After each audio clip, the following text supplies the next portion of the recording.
C'est quand même fascinant que la technologie la plus disruptive, la plus utilisée, celle dont tout le monde parle le plus en ce moment, à savoir l'IA générative, soit l'une des premières technos véritablement black box utilisées à scale.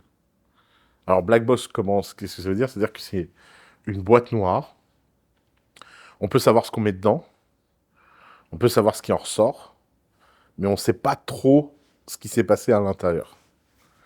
Alors il y a plein d'études qui sont faites là-dessus, sur qu'est-ce qui se passe à l'intérieur des LLM, comment les LLM prennent leurs décisions.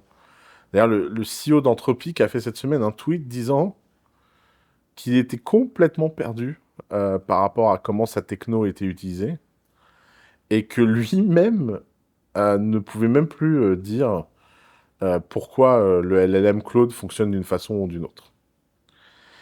Et ce qui est fou, c'est que on pourrait croire que la prise de conscience de cette black box avait de l'impact que sur les créateurs. C'est-à-dire que ça avait de l'impact que sur le fait que ceux qui créent cette techno avaient des problèmes.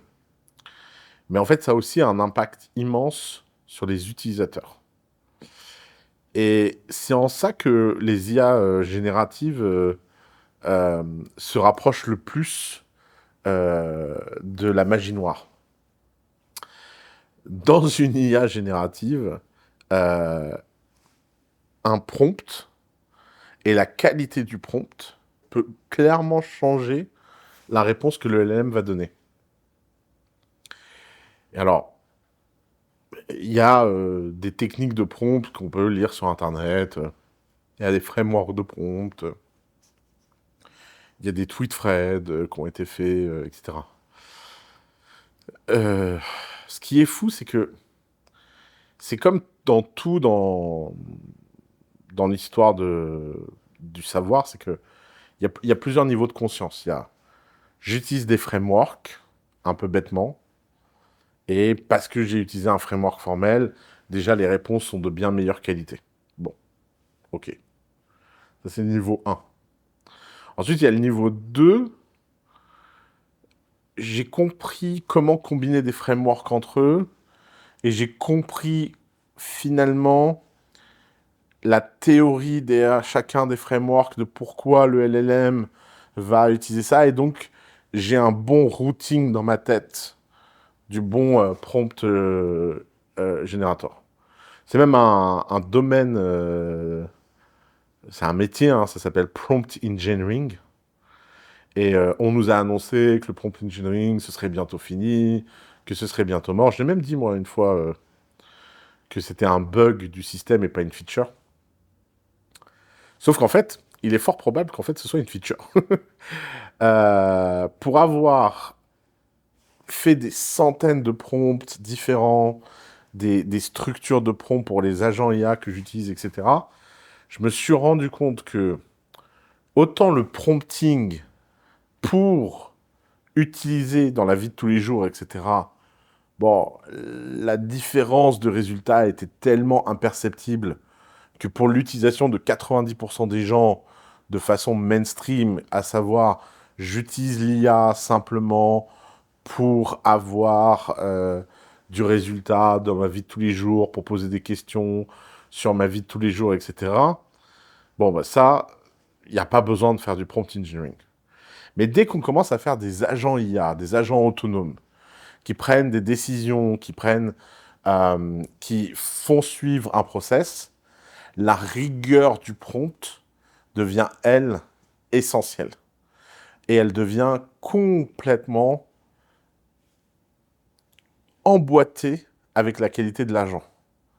On a l'impression que faire un agent, c'est juste faire un process, par exemple dans N8N, et c'est dire, voilà, tu prends telle info, là tu passes tel prompt, là tu machin. Mais en fait, la qualité des systèmes prompts et la qualité des fonctions que l'on va mettre dans cette boucle va changer la qualité de l'automatisation et va profondément changer la façon dont l'IA va se comporter. Et savoir programmer des prompts, savoir faire des prompts qui change la façon dont l'IA se comporte, pas simplement dans ChatGPT version classique, mais aussi dans l'API, dans les systèmes prompt, même quand on n'est pas codeur, parce qu'aujourd'hui, on peut accéder à ces interfaces-là, ça change profondément la valeur et l'utilisation de l'IA. Et finalement, ça revient à gérer des humains. Qu'on le veuille ou non, il y a des gens qui sont doués au management, il y a des gens qui ne sont pas doués au management. Le management, ça s'apprend, mais il y a des gens qui ont un don naturel pour le management. Ils ont un don à obtenir des autres ce qu'ils ont comme besoin, objectif, à s'aligner avec les gens. Et bien de la même façon, il y a des gens qui ont le don de parler aux IA. Et pour tous les autres, comme dans le management, il faut apprendre des procédures formelles pour atteindre le niveau 2 de prompt engineering. Et puis, je pense que c'est la seule façon d'activer le niveau 3. Et le niveau 3, c'est vraiment de développer un instinct. C'est qu'on a tellement prompté qu'on a un instinct de la façon dont on peut tweaker le système, arranger le système en notre faveur. Ce qui est marrant dans le prompt engineering, c'est que comme quand on parle à un humain, le ton qu'on emploie, la précision du vocabulaire, la façon dont on va tourner les phrases, la façon dont on va obtenir le résultat va changer. Et ce qui est fou, et là, on rentre dans le truc quasi mystique des LLM. C'est qu'en fait, on peut demander à une IA de nous expliquer comment utiliser l'IA. Et ça, je le dis tout le temps, c'est la première fois dans l'histoire de l'humanité qu'on a une technologie qui nous explique comment l'utiliser. Et donc, on a une technologie qui nous permet de prompter les prompts qu'on va lui donner. Mais le truc complètement dingue, c'est que la boîte noire produit des instructions que la boîte noire va utiliser. Et ça, c'est hyper intéressant. Donc, si je résume, si on veut bien prompter, il faut apprendre à parler clairement, très clairement.